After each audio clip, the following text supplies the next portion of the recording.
Assalamualaikum warahmatullahi wabarakatuh. Bismillahirrahmanirrahim. Bismillah, alhamdulillah. Assalatu wassalamu ala rasulillah Sayyidina Muhammad ibn Abdillah wa ala alihi wa ashabihi wa azwajihi wa dhurriyyatihi wa ahli baitihi wa man tabi'ahum bi ihsan ila yaumil qiyamah. Para alim, para ulama, para kiai, Pan Fadil, kang kula hormati, sedaya kiai, kang rawuh, pangarsanipun Bu Bupati, kang kula hormati, sedaya jajaran Forkompimda, Bupaten Grobogan, Bapak Kapolres, kang kula hormati, Pak Dandim, yang ingkang tertinggal. Sedaya hadirin wal hadirat ingkang mulya, alhamdulillah. Ini iki namine Grobogan Istighosah kalih HUT TNI Hari Santri.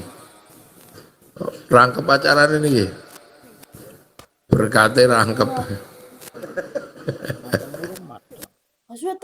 Terus intinya satu, bahwa masyarakat Indonesia adalah masyarakat yang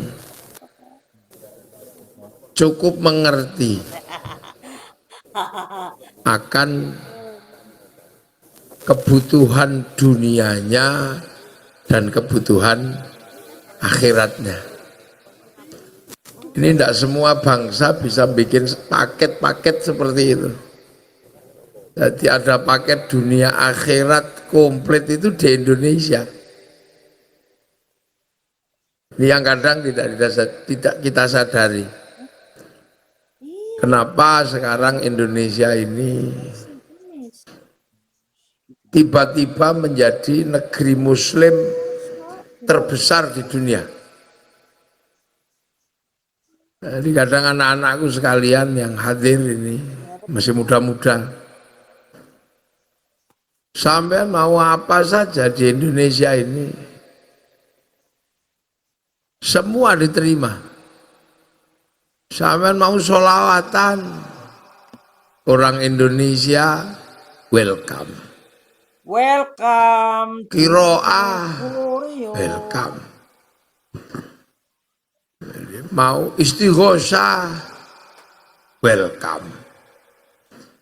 Jadi hampir seluruh ajaran Islam dengan dinamikanya itu bisa diterapkan di Indonesia. Nah ini kadang kita ini nggak sadar. Satu contoh selawatan ini. Kenapa selawatan itu dinamikanya sangat luar biasa banyak. Dan semua punya pengikutnya masing-masing. Ada pengikut muda-muda, agak ke anak-anak, kayak Az-Zahir. Wah ini. Ada yang putih-putih agak tua, Habib Syekh. Napa jenenge? Ahbabul Mustafa. Ada yang hitam-hitam, mafia sholawat, bocos gitu. Kenapa? Nah ini yang kadang kita nggak sadar. Karena memang orang Indonesia itu sebelum Islam datang sudah punya budaya berkesenian, berlagu-lagu. Makanya dikasih lagu apa aja masuk. Dari lagu dangdut, lagu rock, lagu keroncong, sampai lagu sholawat. Karena orang Indonesia dari dulu, terutama di sini di kampung Purwodadi, memang sudah terbiasa berlagu-lagu. Orang Jawa itu lihat ayam apa, lihat mentok aja berlagu. Tok mentok tak kandani, delok pipo itu nyanyi. Tak duduk nganggo pipo ledeng. Lihat bintang nyanyi. Ya ning tawang ono lintang cahayu nyanyi. Jadi berlagu-lagu itu memang dari dulu peradaban di Nusantara punya lagu. Makanya semua daerah punya lagu. Makanya ketika Islam ini datang dengan lagu-lagu selawat, terima. Mau lagu yang khas Timur Tengah maupun lagu khas Indonesia. Ya Rasulullah salamun alaikum. Ya masuk. Nah itu kenapa? Karena dari dulu bangsa ini sudah punya lagu, bahkan alat musik di dunia yang paling komplit itu alat musiknya orang Indonesia. Kalau orang Arab alat musiknya kan itu terbang itu paling berapa biji itu, kendang, tuf, terus cek paling 6 cukup itu. Orang Eropa gitar, drum, bass, keyboard ya cuman itu. Tapi kalau orang Jawa komplit, gamelan itu komplit. Ada gong, ada saron, ada kenong, ada sitar, ada suling, ada gambang, komplit. Dan terbuat dari logam. Kalau ini kan terbuat dari kayu dan kulit. Gampang bikinnya, kayu tinggal motong, dikeruai tengahnya, template kulit, itu mudah. Orang Eropa gitar kayu sama tali, tapi orang Indonesia, Jawa terutama, alat musiknya itu gamelan, terbuat dari logam. Artinya hanya bangsa yang menguasai ilmu pertambangan yang maju dan penguasaan metalurgi yang mapan mampu membuat alat musik dari logam.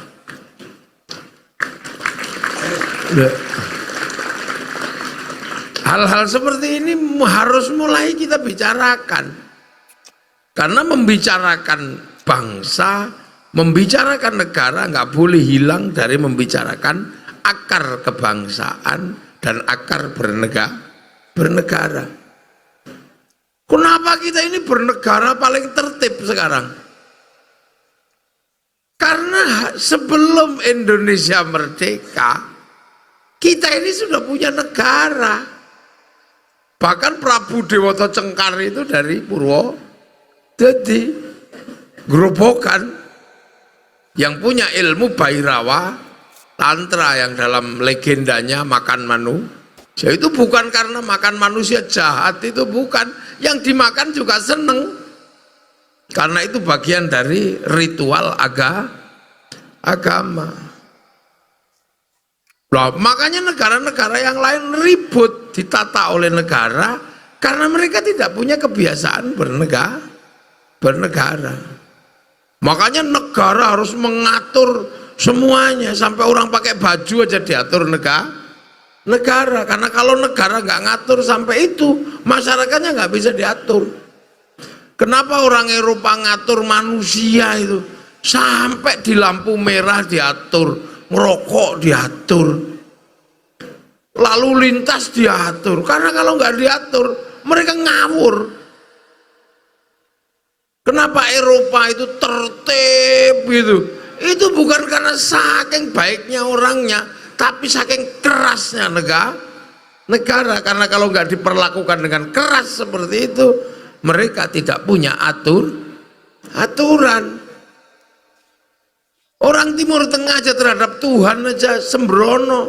Coba kalau sembahyang itu, Allahu Akbar, ada yang kukur-kukur, ada yang baca handphone. Orang Indonesia sholatnya paling tertib, kukur-kukur aja nggak berani. Kenapa Indonesia longgar? Tidak seperti Timur Tengah, tidak seperti Eropa ketika mengatur rakyatnya. Karena orang Indonesia itu tertib. Suruh pakai helm semua. Itu nggak pakai nanya, ini fungsinya apa helm, nggak nanya. Corona, Kang, nggak usah Jumatan ya, itu nurut. Biasa aja di Indonesia itu. Orang Eropa corona ketat sampai didenda. India dipukuli. Karena mereka tidak punya kepatuhan yang murni dari batin, karena mereka tidak biasa nenek moyangnya diatur oleh negara. Lah kita enak, negara bilang, Kang vaksin, vaksin sama nyodorkan baunya masing-masing.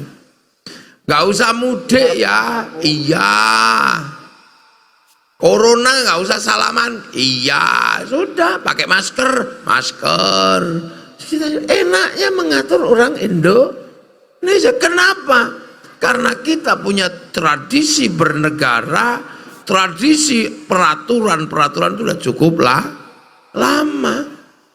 Tahun 300 Masehi kita sudah punya negara namanya Kutai Kartanegara.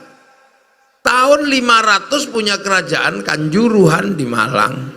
500 Masehi punya kerajaan Kalingga. Tahun 600 kita mulai bangun Borobudur. Orang Arab masih disebut jahiliyah oleh Allah. Loh, coba ayo, Pan Fadil. Loh. Orang Mekah lo masih disebut jahiliyah tahun 600. Bayangkan sampean, terbelakangnya kayak apa? Makanya ketika ditata oleh negara, mereka kalau nggak patuh bunuh orang, nyuri potong tangannya, karena harus keras ngatur orang yang tidak biasa patuh dengan aturan. Berzina rajam, nyuri potong tangannya, harus keras sama orang-orang yang kayak begitu. Sini ya tenang-tenang aja, biasa aja. Makanya tahun 600 sana masih disebut jahiliyah, masih kafir ribut aja. Di saat negara-negara masih perang, kita ini sudah Bhinneka Tunggal Ika. Loh, jadi kita ini maju. Jangan mbok kira terus kita ini bangsa terbelakang, itu enggak. Di saat yang lain ini masih mundur, masih apa, kita masih sudah maju.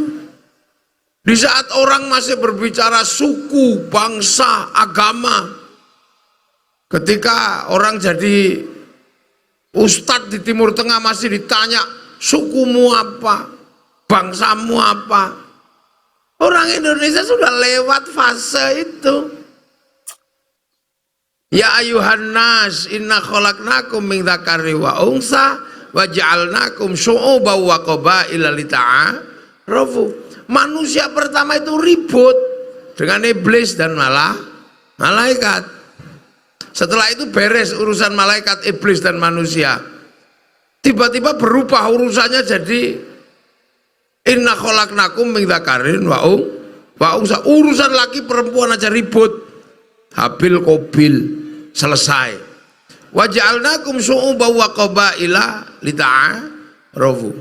Persoalan bangsa suku kelahi ribut, ada nabi lita'arafu, saling pengertian. Kalau kamu sudah melewati fase ribut suku, ribut bangsa, ribut agama, kamu akan ketemu satu fase, inna akramakum indallahi atqakum. Orang-orang yang mulia adalah orang yang bertakwalah. Di Indonesia ini urusan agama dan orang-orang yang mengisi agama sudah nggak ditanya kamu sukunya apa, turunannya siapa, pokoknya kamu baik, kamu menjadi panutan. Timur Tengah belum beres urusan itu. Nasabnya siapa, masih itulah. Kita sekarang mau ikut-ikutan, nasabmu siapa. Ini mundur bangsa ini kalau mau begitu. Kita sudah maju. Orang jadi kiai nggak perlu ditanya kakekmu siapa, nggak perlu ditanya. Makanya orang Jawa sudah melewatkan fase-fase nasab, itu udah lewat. Makanya kalau ditanya buyutmu siapa, boh itu. Loh, itu sebenarnya kemajuan peradaban. Wis gak takon kamu canggahmu siapa, boh ini kuburannya ini ini nasabnya siapa? Enggak ada, tanya sudah. Ini dulu orang baik kita ziarah. Kok sekarang malah kita balik nanya, setiap ada kuburan ditanyakan, ini terahnya siapa? Itu kan sudah lewat, itu sudah fase kuno, itu fase jahiliyah. Jadi kita ini sebagai bangsa sudah maju. Apa yang Islam datang membawa penghormatan kepada leluhur. Bangsa ini sebelum diajarkan oleh Islam hormat leluhur, bangsa ini juga sudah hormat sama leluhur karena punya upacara hormat pada leluhur, namanya upacara srodo. Srodo itu adalah penghormatan kepada leluhur yang sudah meninggal. Makanya ketika srodo dilakukan, upacaranya namanya nyadran.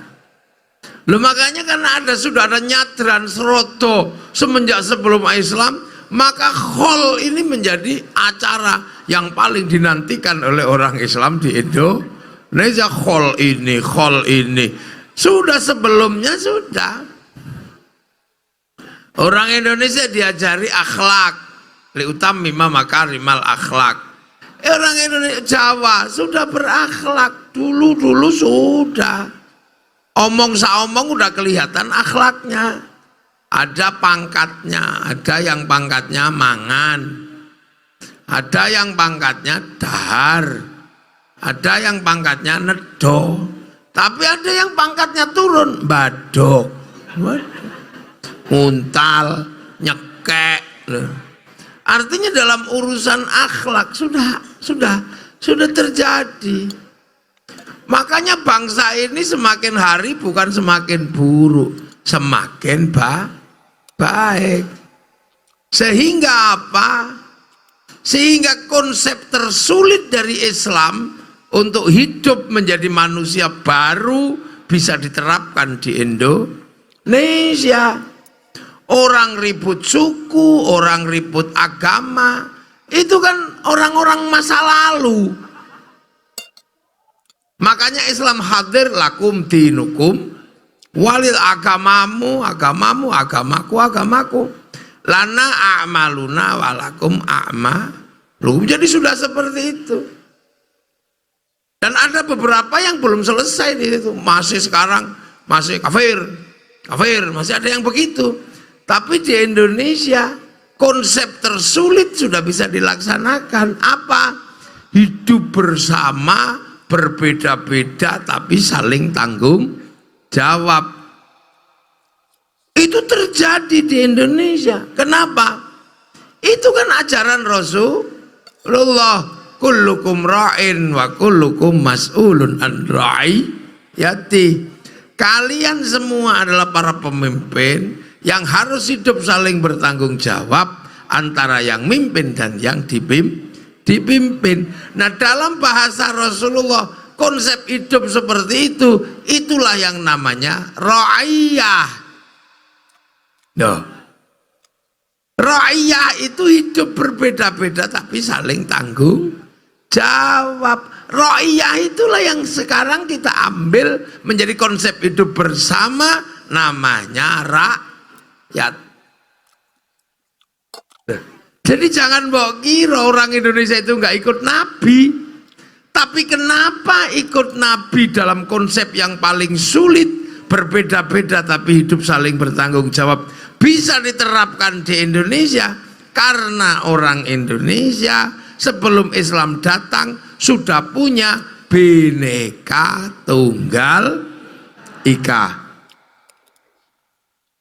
Di Eropa nggak punya. Makanya ketika Tariq bin Ziyad datang ke sana, urusannya masih Muslim kafir, akhirnya perang nggak ada selesainya. Yang ke Afrika karena ketemu bangsa yang primitif, ya asyidda walal kufar. Yang ke Cina ketemu dengan bangsa pedagang, tiba-tiba perbincangannya adalah perdagangan halal haram. Makanya akhirnya ya nggak jalan di sana. Haram, syirik, haram, halal, haram, riba gitu. Ketemu masyarakat Cina akhirnya sahabat Sa'ad bin Abi Waqqas ya nggak jalan. Tapi begitu ketemu di sini, ketemu masyarakat yang sudah rukun, berbeda bangsa, suku, agama, sudah rukun, Bhinneka Tunggal Ika. Makanya konsep ro'iyah yang digagas oleh Rasulullah bisa diterapkan di Indonesia. Itulah yang kita nikmati sekarang, namanya rakyat. Yang kawulo jadi kulo, yang hamba sahaya jadi saya. Nah, yang abdi Sunda jadi abdi, yang pukulun jadi ulun di Banjar. Akhirnya setara, hidup saling bertanggung jawab. Kiai mau pergi ke masjid pakai motor, kewajiban helmnya sama dengan pendeta mau pergi ke gereja. Sama-sama ketangkap, undang-undangnya sama, punya tanah bayar pajaknya sama, ketentuan nikah sama dicatat oleh negara, pendirian gereja sama pendirian masjid, undang-undang BPN-nya sama, hidup saling bertanggung jawab. Dan satu-satunya bangsa muslim dunia yang sanggup menerapkan konsep ro'iyah untuk warga bangsanya hanya muslim Indonesia. Lo tepu sing banter, gak usah malu-malu, ini bangsamu. Makanya jangan kau sebut Indonesia itu people, karena people itu vox populi, vox dei, suara mayoritas, suara Tuhan. Begitu dia banyak, dia menyatakan bagian dari itu Tuhan. Itulah kenapa Hizbut Tahrir gak cocok di Indonesia. Kenapa Ikhwanul Muslimin gak cocok di Indonesia. Kenapa yang cocok NU, Muhammadiyah. Kenapa? Karena mengakui orang berbeda suku, bangsa, agama, tapi bisa hidup saling bertanggung jawab dalam konsep ra'iyah atau rakyat. Jadi negara paling sunnah dalam urusan kewarganegaraannya itu Indonesia. Timur Tengah belum selesai, makanya Saudi menggunakan cara raja, mereka menggunakan kerajaan. Yaman belum selesai, masih ribut urusan suku. Bangsa ribut, suku, agama ribut, Suriah ribut lagi. Yang baru belajar mau selesai Uni Emirat ini. Uni Emirat sudah belajar untuk menyelesaikan problem perbedaan suku, bangsa, dan agama. Makanya Uni Emirat, sampai kalau ke Dubai, bangsa ini udah mulai bangkit maju.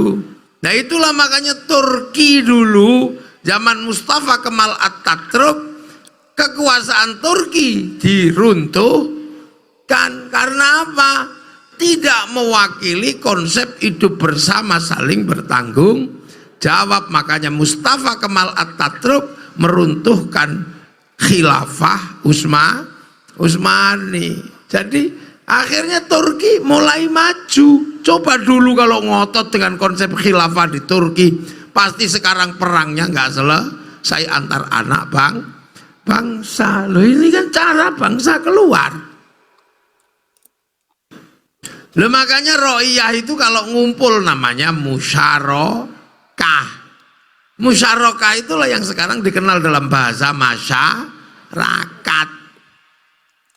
Nah kalau masyarakat berbeda-beda tapi harus menemukan titik temu dalam perbedaannya, menggunakan konsep wasyawirhum fil amri, lahirlah konsep musyawarah. Nah, mana ada negara dengan konsep sesederhana tapi sangat mendalam seperti itu kalau bukan Indonesia. Karena dulu yang nata semua ini adalah para wali, maka daerahnya disebut wilayah. Al-wali punya wilayah. Wali-wali di negara yang lain hanya punya keramat tapi belum mampu bangun wilayah. Wali Indonesia lebih maju karena setelah keramat mampu bangun wilayah. Yang lain baru wali keramat itu aja, belum bangun wilayah. Wali Indonesia, Al-Wali punya wilayah untuk tempat ro'iyah warga bangsanya agar hidup menyongsong masa depan. Itulah itu. Nah, tinggalan wilayah inilah yang sekarang bernama NKRI, Negara Kesatuan Republik Indonesia. Maka siapapun yang hidup di negeri ro'iyah, terutama penerus para wali, NKRI harga mati. NKRI pemimpin tertingginya Majelis Permusyawaratan Rakyat, Dewan Perwakilan Rakyat. Kenapa menggunakan majelis? Karena kalau duduk secara bersama harus saling toleransi, tenggang rasa. Dalam bahasa Al-Quran, tafassahu fil majalis fafsahu yafsakhillah. Nah itu makanya kita menggunakan bahasa majelis. Dari sampean kalau mau cari negara paling sunnah, itu ada di Indonesia. Nah inilah makanya karena kita mengakui perbedaan tapi hidup saling bertanggung jawab, maka kita menjadi bangsa yang hari ini semua orang bertanya, kenapa Arab yang satu bangsa pecah puluhan negara? Kenapa Eropa yang satu bangsa harus pecah puluhan negara? Kenapa Cina yang satu bangsa pecah puluhan negara? Afrika satu bangsa pecah puluhan negara, tapi kita puluhan bangsa, suku dan agama mampu bersatu dalam satu negara, Kesatuan Republik Indonesia. Karena menganut prinsip berbeda-beda tapi harus saling tanggung jawab. Jadi negeri paling sunnah di dunia itu Indonesia. Makanya kalau dia bilang negeri ini tauhid, parani tapuk lambene ngono. Ini anak-anakku sekalian. Loh, makanya konsep persatuan ini harus terus dijaga. Untuk apa? Terbentuknya sebuah sistem yang melindungi manusia dan agama. Manusia sebagai makhluk Allah yang terbaik akan menjadi sempurna kalau punya agama. Dalam bahasa Al-Quran, laqad khalaqnal insana fi ahsani taqwim. Manusia ini yang terbaik, paling menangan, penentu dunia dan seluruh urusan itu karena ada manusia.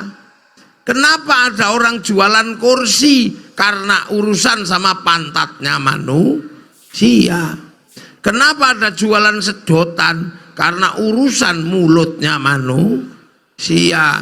Karena apa ada pabrik pempes? Karena urusan nya manusia. Kenapa ada pabrik-pabrik kosmetik besar dunia? Urusan bibirnya manusia. Kenapa ada urusan pabrik obat mencret? Urusan perutnya manusia. Kenapa harus ada pabrik obat kuat di seluruh dunia? Urusan lemahnya manusia. Kenapa ada pabrik sound? Karena urusan kupingnya manusia. Kenapa ada pabrik Pokari? Karena urusan cairannya manusia. Kenapa ada pabrik kaki tiga? Urusan panas dalamnya manusia. Mana yang nggak ada urusannya sama manusia? Karena apa? Manusia yang terbaik. Makanya orang kalau ngerti manusia pasti dia mendapatkan barokah baiknya manusia. Ngurusi giginya manusia itu bisa punya pabrik odol, punya pabrik sikat, punya pabrik behel. Nah itu karena apa? Urusan untune menungso. Kenapa sampean kadang miskin? Karena sampean tidak pernah berani ngurus manusia. Karena setiap ada urusan manusia lari. Kenapa sampean punya terbang banyak?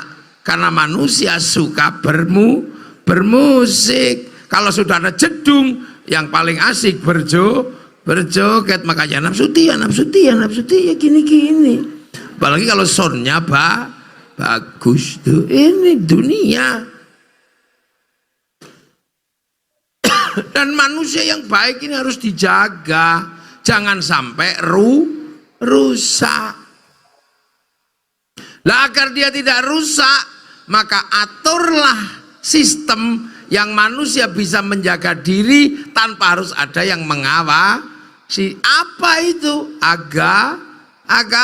Makanya manusia yang summarodatnahu asfala safilin akan bisa bertahan tanpa jatuh ketika menjadi illalladzina amanu wa amilus sholihat. Manusia yang kecilnya dikasih makan, tuanya dikasih makan, ya. Tapi kalau semakin tua orang nggak ngasih makan. Kecil dicium-cium, gede banyak yang nyium, begitu tua nggak ada yang nyium. Kecil ngomong, sak ngomong ditunggu, besar ditunggu, begitu tua orang males dengerin dia ngomong. Kecil dicium-cium lah. Tapi kalau amanu wa amilus sholihat, kecil dicium, gede dicium, kiai-kiai itu tetap royoan nyium loh. Ayo. Karena orang baik. Makanya menjadi orang baik itu nggak sederhana. Makanya bercita-citalah menjadi amanu wa amilus sholihat. Karena orang yang soleh itu hidupnya enak. Karena apa? Karena orang soleh itu didoakan oleh orang seluruh dunia. Mau Muhammadiyah, mau NU, mau LDII, mau MTA, mau beda apa? At-tahiyatul mubarakah atau at-tahiyatulillah, tidak akan pernah lupa untuk menyebut wa ala ibadillahis sholihin, bahwa orang-orang soleh ini akan menjadi pancaran kehidupan yang luar biasa. Karena dirinya seperti power bank, disetrum, didoakan oleh orang seluruh dunia. Makanya pancaran energi kebaikannya orang soleh ini menyebabkan kita kalau berada di samping orang soleh, magnet kebaikan dan doanya akan bisa kita rasakan. Makanya obat hati salah satunya adalah berkumpul sama orang soleh. Dan itu yang paling murah. Kalau baca Quran sak maknanya, pusing kita kalau yang nggak bisa baca. Sholat malam dirikanlah, wah pusing kita, ngantuk. Ayo zikir malam perbanyaklah, ngantuk.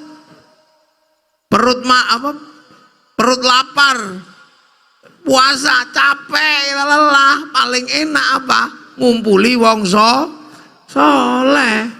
Makanya agar semua orang bisa berkumpul dengan orang solehnya nggak boleh medit. Makanya orang soleh itu selalu membuka dirinya agar semua orang bisa berdekatan dengan dirinya. Makanya orang soleh itu biar semua dapat barokah doa orang seluruh dunia, maka orang soleh menjadikan dirinya lingkaran kehidupan yang semakin besar agar semua dapat barokah. Makanya orang soleh kalau doa nggak sendiri, yang lain diajak amin. Kalau kecapean, amin. Kiainya paham, walhamdulillahirabbil alamin. Wah, akhirnya yang berdoa semakin banyak, karena semakin banyak yang berdoa agar barokahnya semakin besar, diajak ke alun-alun Purwodadi. Akhirnya di sini semuanya dapat barokahnya. Orang jual itu laku, es tehnya laku, spanduknya, jual marimas laku, bahkan mungkin copet di sini ada, dapat barokahnya orang soleh. Lo itu kiai, orang soleh baca sholawat, nggak mau sendiri, ngajak yang lain, lahirlah keliwatan. Karena yang ikut semakin banyak dibawa ke alun-alun Purwo. Jadi lahirlah Purwo dadi bersolawat, barokah semua. Ayo lihat, itulah hebatnya orang soleh di Indonesia. Nggak ada, makanya kalau yang soleh kok medit, dia doa sendiri sambil umeme gitu. Nah itu sampai di sini semua barokah, jual slayer laku, jual spanduk laku, sampai gagang pancing laku untuk gini-gini. Loh, semua barokah. Akhirnya yang jual makanan pulang bawa uang barokah, bayar SPP-nya barokah. Gimana siklus hidup nggak semakin barokah? Ada orang mati, kiainya ngajak ngumpul, ayo kita doakan. Akhirnya kumpul sampai 3 hari, 4 hari. Mari kita tengok kuburan-kuburan orang soleh. Lahirlah tradisi ziarah kubur. Begitu ziarah kubur, bis pariwisata laku, elep laku. Jual nasi nyambut tamunya wali, nasinya laku, jual katok laku, jual tasbih laku, ngojek laku, becak laku. Itu kenapa? Siklusnya orang soleh menjadi satu, semakin besar. Jadi akhirnya semua dapat barokahnya orang soleh. Akhirnya manusianya terjaga, kebaikannya terjaga. Akan ada apa? Falahum ajrun ghairu dapat pahala semuanya. Pahala itu buktinya apa? Ketentraman dan kenyamanan. Makanya orang-orang nyaman. Kalau dua itu terjaga, terbentuk, maka sumpah Allah terhadap Nabi Muhammad akan tegak. Apa? Sumpah Allah pada Nabi Nuh, watin, demi buah tin. Sumpah Allah pada Nabi Nuh. Wazaitun, demi buah zaitun. Sumpah Allah pada Nabi Isa, Nabi Ibrahim. Wa turi sinin, sumpah Allah tentang gunung Tursina kepada Nabi Musa. Terhadap Nabi Muhammad apa? Wahalal baladil amin, dan demi keamanan sebuah bangsa dan negara. Loh, Rasulullah itu disumpahi sudah terkait bangsa dan negara, karena ketika Rasulullah lahir manusia sudah punya bangsa, punya negara. Maka Islam harus hadir menjadi rahmatan lil alamin, tetap membentuk keamanan bangsa dan negara. Terciptanya baladil amin, keamanan bangsa dan negara. Akhirnya dengan keamanan bangsa dan negara, manusia terjaga, agama terjaga. Manusia dijaga oleh sistem negara melalui kedokteran, departemen sosial. Agama amanu wa amilus sholihat melalui departemen agama dijaga oleh para kiai. Tapi yang menjaga keamanan manusia, keamanan kiai siapa?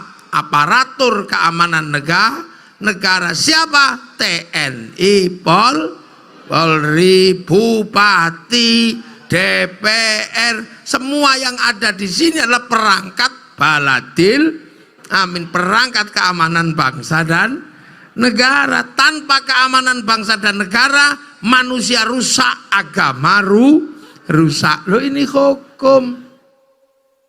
Makanya jihadnya TNI Polri itu jihad apa? Menjaga keamanan bangsa dan negara. Makanya jangan terlalu rajin sholat duha. Biar itu kiai aja yang yajin duha. Tentara nggak boleh kemudian manjangin jenggot, itu jangan. Terus ngurusi celana cingkrang nggak boleh. Kenapa? Karena itu simbol-simbol eksklusif. Di ruang bersama kayak gini, TNI Polri milik semuanya. Loh, ini kan tercipta keamanan bangsa dan negara. Suriah, manusianya baik, agamanya baik. Kenapa dua-duanya rusak? Tidak adanya keamanan bangsa dan negara. Maka jangan main-main dengan keamanan bangsa dan negara. Itulah fungsinya ada TNI, Polri, Bupati, DPR. Itu perangkat baladil amin. Sampean bagian apa? Bagian jaga amanu wa amilus lihat secara khusus menciptakan mahabbah kepada Rasulullah. Lu ada bagiannya masing-masing. Wan Fadil bagian gedek ya Allah ya Allah ya Allah ya Allah, karena ngurus toreko. Lah kalau toreko kemudian tidak punya sarana prasarana, maka dia akan diberikan sarana prasarana oleh siapa? Penjaga baladil amin, oleh perda, oleh perbub. Lo itu loh, makanya orang ngurus agama boleh mengajukan proposal kepada bupati, karena kerumitan menjaga agama harus ditanggung oleh apa? Keluarga besar baladil amin. Loh itu loh, makanya kita jaga betul kan bangsa dan negara. Kita bikin pengajian-pengajian seperti menjaga kebersamaan, menjaga pasar agar tetap berjalan. Karena kalau kegiatan ini laku, pokari laku, pasar berjalan, roda ekonomi berputar. Makanya santri itu nggak terlalu punya bangunan besar, nggak terlalu punya masjid bagus. Kenapa? Duitnya habis untuk menjaga keamanan bangsa dan negara, membangun kebersamaan. Punya sapi dikit habis untuk mulutan, punya ayam habis untuk khol. Makanya karena ulama-ulama ini habis untuk menjaga keamanan bangsa dan negara, maka penjaga baladil amin, bupati dan para penjaga yang lain prioritaskan para ulama yang sudah menjaga bangsa dan negara. Yang lain ya tunggu dulu, wong mereka nggak pernah ngeluarin duit mulutan, nggak pernah ngeluarin duit khol, nggak pernah. Jadi sekolahannya bagus karena apa? Duitnya berputar di organisasinya masing-masing. Tapi ketika ada beban-beban besar bernegara, yang pertama kali mendapatkan beban adalah para santri. Ya pesan apa? Bupati paling tinggal ngomong kiai pajak. Setiap malam kiai ketemu dengan orang-orang yang demikian banyak. Makanya selagi masih ada kiai dan kehidupan santri yang demikian ini, tidak akan pernah terjadi masalah dengan bangsa ini. Makanya ketika Indonesia butuh perang, santri perang aja, yang kemudian dikenal dengan hari santri. TNI Polri butuh perang, TNI perang aja, gitu aja kok repot. Nah peristiwa-peristiwa peperangan itulah yang akhirnya diperingati. Santri memperingati resolusi jihad. Karena apa ada resolusi jihad? Karena ada pertama kali penyobekan bendera merah, putih, biru. Jadi untuk pengen punya bendera itu perang dulu. Sekarang merah putih sudah nggak minta perang, minta angkat tangan tok. Itu aja ada yang bilang musyrik, ada yang bilang bid'ah. Itu pasti nenek moyangnya zaman perang dulu Bandar Dadu itu. Lah iya, mereka nggak ikut perang tiba-tiba musyrik, haram. Itu Bandar Dadu itu dulu kayaknya. Dan inilah hal-hal seperti ini harus diingat. Makanya kiai-kiai santri selalu bersama.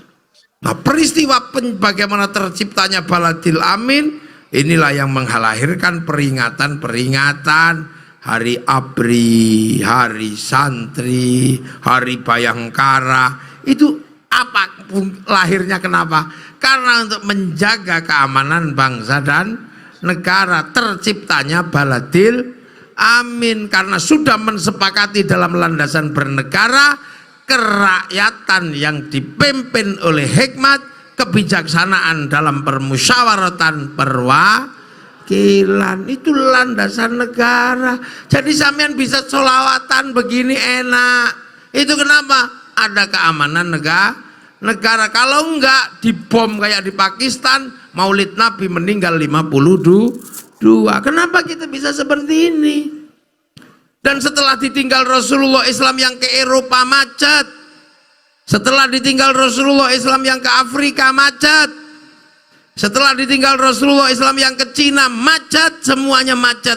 Tapi yang bergerak ke Indonesia, tumbuh subur menjadi kekuatan muslim terbesar dunia, hari ini ada di Indonesia. Orang sholat paling banyak Indonesia, masjid paling banyak Indonesia, haji paling banyak Indonesia, hafid Quran paling banyak Indonesia. Karena apa? Bangsa dan negaranya aman. Dijaga oleh siapa? TNI, Polri, Bupati, DPR, MPR, semua inilah. Nah, bagian ngaji, bagian selawatan, majelis selawat. Lah itu baru jalan. Makanya semua negara berlomba-lomba bagaimana menjaga keamanannya dan kebanggaan pada bangsanya. Nggak kayak kita sekarang malah diajari olok-olok negaranya, punya presiden jelek, punya bupati jelek. Milih presiden itu butuh uang triliunan, butuh manusia ratusan juta untuk milih. Makanya kemudian kita pasrahkan kebijakan strategis negara pada kepala negara. Tapi kadang kita iseng lebih percaya sama Rocky Gerung yang hidupnya nggak pernah ada yang milih. Kita punya presiden, tiba-tiba kita percaya sama orang yang mau bikin people power. Pak Amin itu mau bikin people power. Akhirnya yang datang cuma 5 orang, akhirnya bukan people power, malah upil power. Nah itu. Makanya loh ini berbangsa bernegara, jangan salah. Kita bisa jalan ke sana ke sini karena jalannya bagus, begitu rusak diperbaiki. Kenapa jalan Purwodadi rusak semua? Karena dulu Purwodadi ini lumpurnya tanah Jawa, Bledokuwu itu lumpurnya Jawa. Berdiri di atas lumpur, maka jangan pernah berharap tanah ini menjadi stabil. Artinya jangan pernah terlalu banyak berharap jalan ini akan seperti jalan di kabupaten yang lain. Sabar, kalau mau jalannya mulus pindah kabupaten gitu aja. Jangan. Tapi kan tanah air dan kebanggaan pada tanah leluhur nggak bisa digantikan. Makanya jangan protes ketika jalannya jelek. Iya. Ya 85%, tapi yang bukan dari jalur Solo masih jelek semua. Lah inilah Bu Bupati dibelani malah ngeyel, itu ya ini namanya. Wong kita ngomong jalan ini memang ini tanah lumpur. Sakuat apapun duitnya Jawa Tengah dihabiskan untuk Purwodadi, nggak mungkin jalannya bisa bagus karena bawah tanah Purwodadi itu lumpur Bledokuwu. Makanya jangan terlalu banyak berharap jalan ini bagus, apalagi di kampung-kampung. Bersyukurlah jalanmu jelek sehingga polisi nggak sampai situ melakukan operasi razia. Loh, karena motor Purwodadi itu 80% bodong. Alah, kredit 2 wulan wis ora dibayar, tinggal minggat kene ya. Wis ngono gayane apa ae. Lho apa lo golek suwuk nang nggonku kok. Yai, suwuknya apa biar kalau punya motor bodong nggak ketangkep. Bagaimana pergi ke tempat jenengan tanpa SIM, suwuk kula kathah. Nah ini negara. Makanya Amerika kenapa dia bisa bangkit, rakyatnya nyaman? Karena negaranya maju. Negara maju kenapa? Karena rakyatnya percaya sama negaranya, nggak ngeritik presidennya sesuka-sukanya. Dan Amerika bangkitkan kebangsaannya. Ini waktunya era membangkitkan semangat berbangsa. Ini milenial itu cuma satu batasnya, negara. Ngomong nggak ada batasnya karena ada internet. berbicara apa saja sesukanya. Mau membuka cakrawala dunia, buka saja, yang penting punya handphone. Kamu bisa menjadi orang Inggris, kamu bisa menjadi bergaya Amerika, tapi kalau kamu mau melewati perbatasan Amerika, pasti ditanya pasportmu mana. Mau pergi haji, walaupun kamu bahasa Arabnya fasih, begitu melintasi perbatasan, kau akan ditanya pasportmu mana. Negara tetap kunci kehidupan masa depan. Makanya jangan lupa bahwa kita punya negara. Amerika membangun kecintaannya dari film Wild West sampai The Last of the Mohican. Nah iya, kalah dengan Vietnam dia bikin Rambo 1 sampai 6. Kalah dengan Saddam Hussein bikin Hot Shot 1 sampai 2. Gagal dalam terorisme bikin 12 Strong. Kalah dengan Cina bikin American Shaolin, American Kung Fu. Kalah dengan Jepang bikin American Ninja, American Samurai. Bahkan samurai terakhir dari Amerika namanya Tom Cruise dalam film The Last Samurai. Nah, anak milenial kayak gini gak paham. Gak pakat ya. Lah, anak-anak Cina membanggakan bangsanya mulai dari film Ular Putih sampai Ular Hijau, dari Wong Fei Hung sampai Sun Gokong. Jepang membanggakan bangsanya dalam film-film Bushido, film-film samurai. Mereka pernah ribut dalam urusan negara antara generasi tua dan muda, dibikinkan film Samurai X dengan tokohnya Rurouni Kenshin. Malaysia menyongsong masa depannya, gak boleh ribut antar anak bangsa. Malaysia diserahkan sama si Upin dan si Ipin. Si Upin dan si Ipin gak boleh ribut dengan anak-anak India. Maka dari kecil kenalkan tokoh namanya Jarjit. Dia gak boleh lupa ada anak-anak Cina, kenalkan Mei Mei. Gak boleh lupa anak-anak Indonesia, kenalkan Susanti. Cara bangsa seperti ini akan membangkitkan kekuatan baru menjadi bangsa yang mandiri. Dan di saat itulah akan mampu bersaing dengan bangsa yang lain. Maka hentikan olok-olok bangsamu, hentikan olok-olok negaramu. Kalau bukan kita yang membanggakan bangsa dan negara kita, siapa yang akan membanggakan bangsa dan negara kita kalau bukan kita sendiri? Dan itulah awal kebangkitan bangsa menuju kehidupan masa depan. Baldatun thayyibatun wa rabbun ghafur. Kita nggak usah begitu, nggak suka dengan demokrasi dalam negeri, nggak usah nyontoh siapa? Ikhwanul Muslimin. Dia sebagai sebuah kekuatan sudah gagal di Mesir. Nggak usah nyontoh siapa? Nggak usah nyontoh Hizbut Tahrir. Dia sudah gagal di Filistin. Makanya saya pernah harus baca anak milenial. Ketika Bung Karno mau membuat bangsa ini mau bergerak kemana? Tidak ke Amerika, tidak ke Soviet. Apakah bangsa ini akan mencontoh Eropa? Enggak, salah asuhan novelnya. Apakah bangsa ini akan mencontoh Belanda? Enggak, tenggelamnya kapal Van der Wijk. Apakah akan mencontoh Arab? Enggak, di bawah lindungan Ka'bah. Apakah akan dibangun murni Indonesia? Dijawab dengan Siti Nurbaya. Loh, ini bangsa. Nah, jadi kita kadang nggak sadar. Haji minta diurus negara. Ya kan, anak sekolah minta diurus negara, nikah minta diurus negara, bikin masjid minta diurus negara. Tapi begitu diajak bersama-sama ngurus negara lewat pemilu, jawabannya aku tidak ikut-ikutan urusan politik. Kamu ini apa yang ada di kepalamu? Jadi loh, maka kalau ada pilihan bupati, bergeraklah. Ada pilihan gubernur, bergeraklah. Ada pilihan presiden, bergeraklah. Karena itu kita sudah terbiasa dari dulu, namanya pilkada. Gak usah pilpres terus perang badar, gak usah. Pilpres ya pilpres, pesta demokrasi. Kadang ada duitnya, kadang ada dangdutnya. Biar gak ditangkap polisi urusan uang pemilu, jangan kasih nama uang money politik. Kalau money politik dikejar polisi sampean. Maka kalau kita terima uang itu, kita kasih nama uang bensin.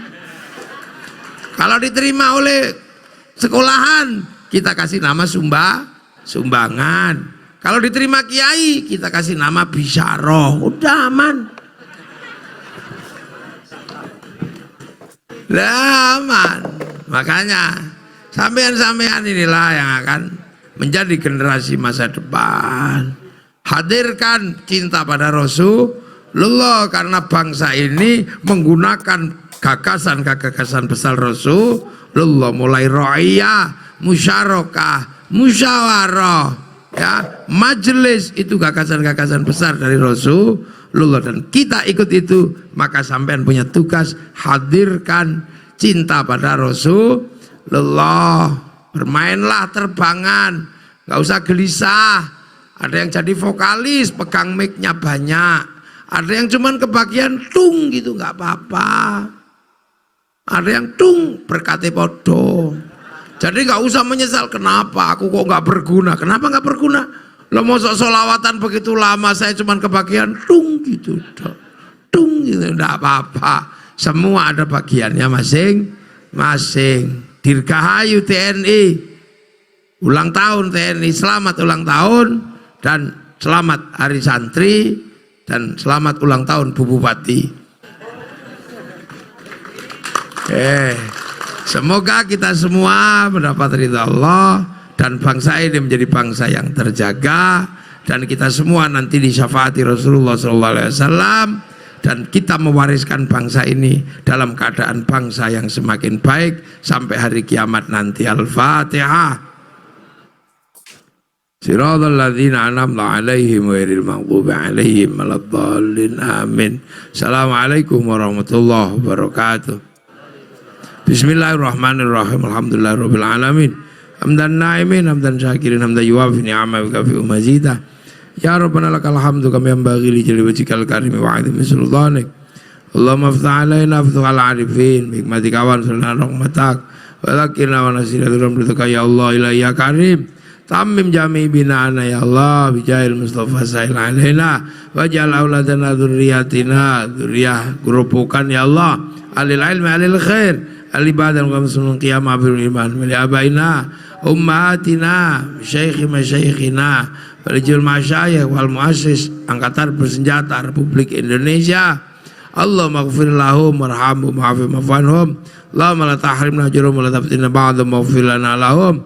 Allahumma ja'al qabrahum mutamirradil jinan. Allahumma ja'al matafur jamil qubur minalillahi ila Muhammadur Rasulullah biaqinul manarji ila rabbika radiyatan mardiyah. Fadkhuli fi ibadi wadkhuli jannati rabbana atina fid dunya hasanah fil akhirati hasanah wa qina adzabannar. Sallallahu alaihi wasallam Muhammadin walhamdulillahi rabbil alamin. Al-Fatihah. Siratal ladzina an'amta 'alaihim ghairil maghdubi 'alaihim waladdallin. Amin. Assalamualaikum warahmatullahi wabarakatuh.